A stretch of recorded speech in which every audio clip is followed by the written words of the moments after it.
Hola, ¿cómo están? Espero que estén muy bien y que se escuche mi audio porque estoy usando otro micrófono, el micrófono de los auriculares, así que espero que se pueda escuchar bien. Bueno, en este video va a ser súper cortito, pero quería cerrar y analizar un poco las similitudes que hay entre lo que vimos del aborto y la eutanasia, ¿no? Este va a ser mi análisis. Ustedes expusieron su análisis en cuanto a diferencias y similitudes, que los estuve leyendo.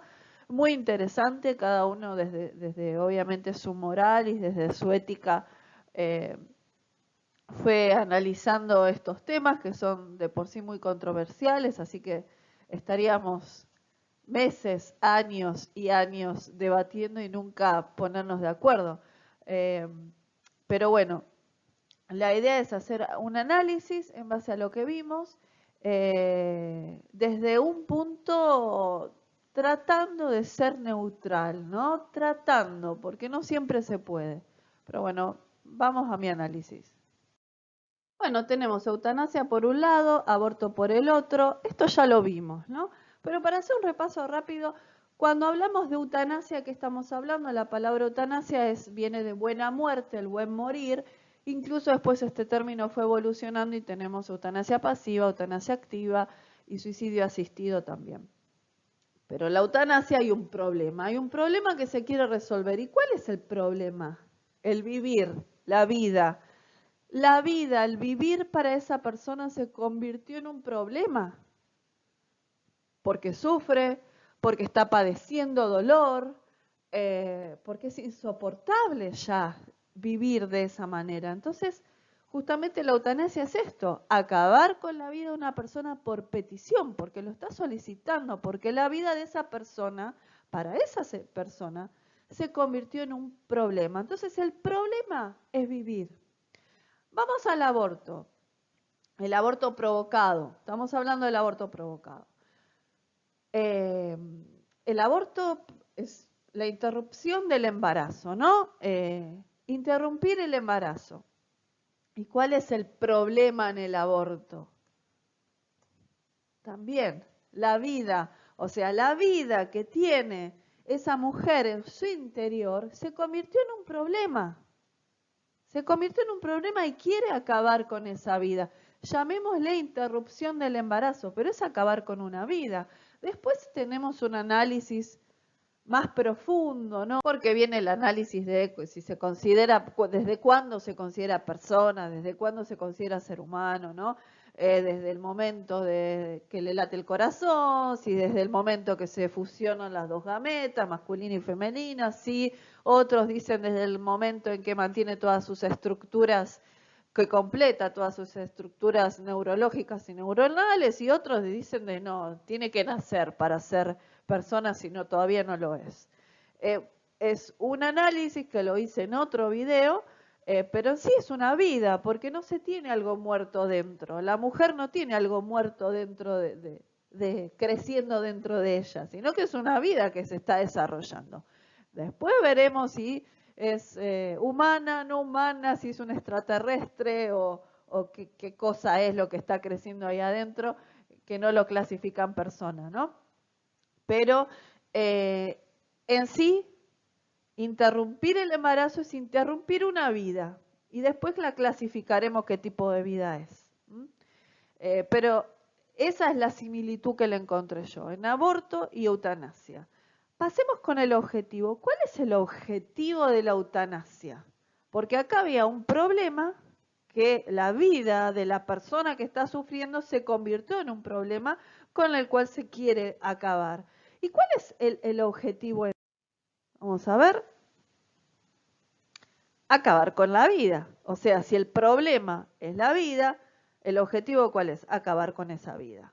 ¿No? Porque, ojo, después el resultado de acabar con esa vida va a ser terminar con el sufrimiento, el padecimiento, el dolor, etcétera, pero solo se logra acabando con la vida de esa persona, porque no se encuentra supuestamente más solución a ese padecimiento. Ahora, Supuestamente digo, supuestamente porque hay otro análisis que hay que hacer en la eutanasia, porque hay cuidados paliativos, hay tratamiento psicológico, acompañamiento psicológico y demás, que eso también es para evaluar en otro video y en otro análisis. ¿El objetivo del aborto cuál es? Si tenemos el problema de una vida que está creciendo dentro del vientre de la mujer, ¿el objetivo cuál es? El mismo, acabar con esa vida, ¿sí? ¿Se entiende?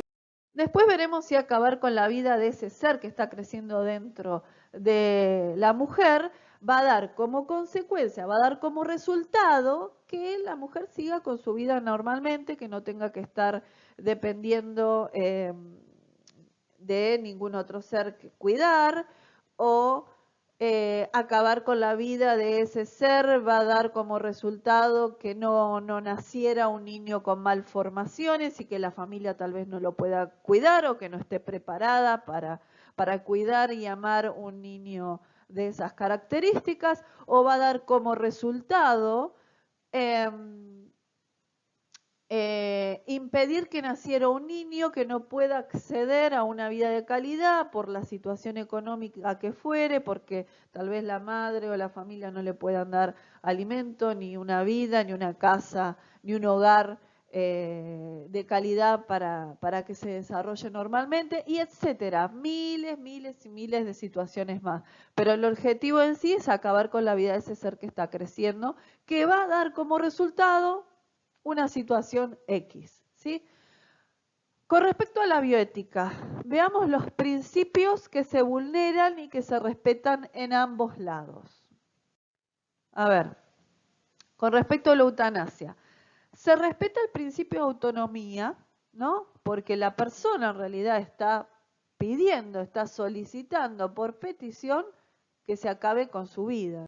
Si repasamos un poco lo que era la autonomía, ¿qué era? La autonomía es la potestad que tiene una persona de decidir sobre su propia vida, sobre la libertad que tiene de regularse uno mismo, ¿no? Sin interferencias externas de otros, ajenas, que pretendan controlar esas decisiones.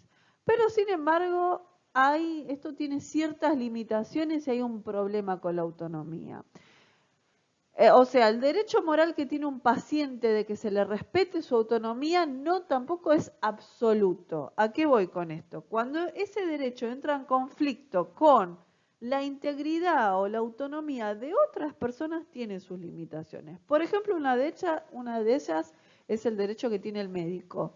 El médico como persona propia, como persona autónoma, que el paciente no puede violar. Por ejemplo, cuando el médico se opone por razones propias éticas y morales a la eutanasia, o puede ser al aborto, o a la práctica que sea el médico o el enfermero también, en la asistencia, ¿no? No se puede pretender que se respete la autonomía del paciente restringiendo la autonomía o la integridad de otras personas, como por ejemplo médico o enfermero, ¿no? Por ahí hay algo que se llama objeción de conciencia, que se puede solicitar en el caso de que uno no se adhiera como profesional a asistir o a ser parte de estas prácticas, que también lo tienen en el PDF. Les compartí información, les compartí video, igual voy a hacer un video aparte más adelante sobre esto, pero bueno, esto tiene que ver con también la autonomía, del principio de autonomía que estamos hablando, ¿no? Bueno, ¿qué hay con el principio de no maleficencia, no? Porque la eutanasia se vería vulnerado. ¿En qué sentido? ¿Qué era el principio de no maleficencia? Se basa en el principio hipocrático de ante todo no hacer daño. Entonces el enfermero, tanto enfermería que asiste, que participa, y el médico también, que intervienen en esto de la eutanasia, no puede usar sus conocimientos para producir un daño que en este caso es acabar con la vida de ese paciente, ¿no? Acá viene el tema de que todo personal sanitario, enfermero y médico siempre está en cierto sentido provocando un daño porque se está invadiendo el cuerpo de la persona, así sea al colocar accesos venosos, haciendo intubaciones endotraqueales, colocando un tubo endotraqueal o, no sé, haciendo punciones, extrayendo sangre, lo que fuere, se está provocando un daño. Pero el tema está en hacer un balance, ¿no? Se refiere que en la práctica hay que hacer un balance entre los beneficios y los riesgos de cualquier actuación médica y de enfermería. Y ese balanza siempre tiene que ir a favor de los beneficios, ¿sí? Eh, Hay algo que se puede aclarar, que por ejemplo un médico o un enfermero no está en el principio de beneficencia, no siempre se está obligado a cumplirlo si el paciente no quiere recibir ese bien, porque tiene su propia autonomía. Y si decide, por ejemplo, no quiero que se me realice esta práctica por decisión propia, por autonomía propia, el médico o el enfermero no está obligado a cumplir sí o sí con ese principio de beneficencia si el paciente así lo requiere. Pero el tema está que siempre estará obligado a no ocasionarle ningún daño.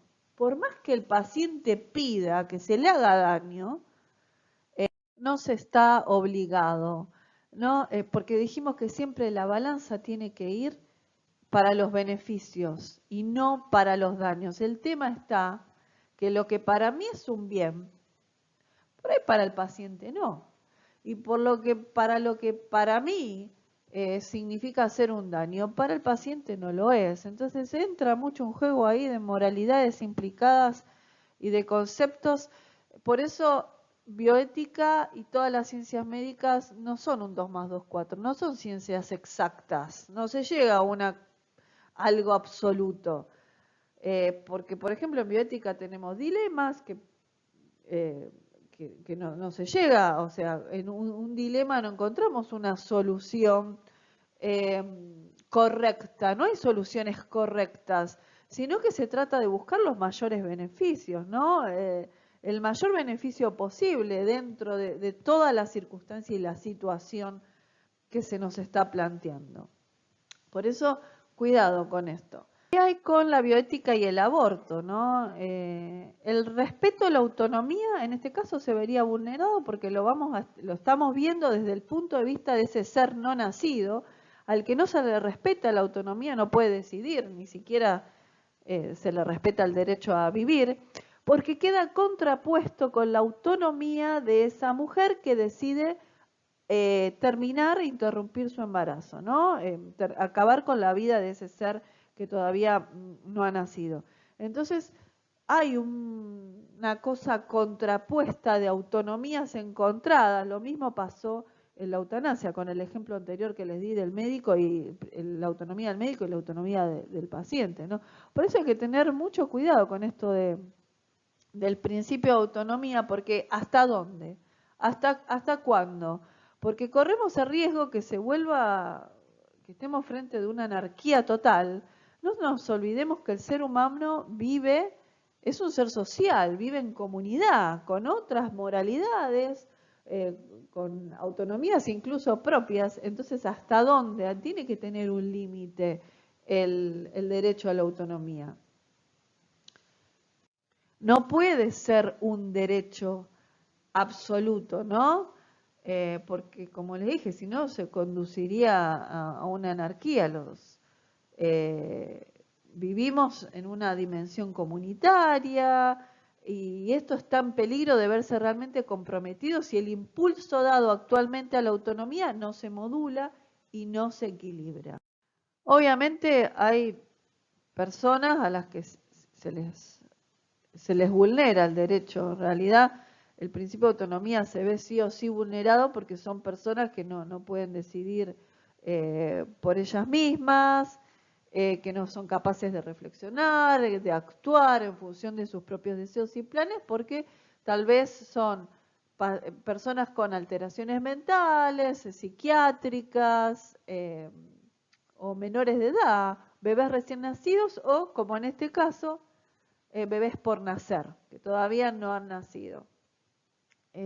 Bueno, Otro principio vulnerado es el principio de no maleficencia, porque como dijimos, el principio de no maleficencia es no hacer daño, ¿no? No hacer daño, no infligir un mal, no promover el bien. Y en este caso también se vería totalmente vulnerado porque justamente se está acabando con la vida de ese ser que aún no ha nacido. Siempre hablando de el ser que está creciendo dentro del vientre de una mujer, no de la mujer en sí que lo lleva adentro, ¿no? Eso sería otro caso a analizar. Bueno, este análisis fue muy cortito, da para analizarlo mucho más, estos temas requieren más profundidad, pero bueno, me gustaría seguir escuchándolos, seguir leyéndolos a ustedes, si tienen algo más que aportar, además de sus análisis previos, algo más que leyeron, que quieran comentar, bueno, pueden hacerlo. Nos vemos en la próxima clase.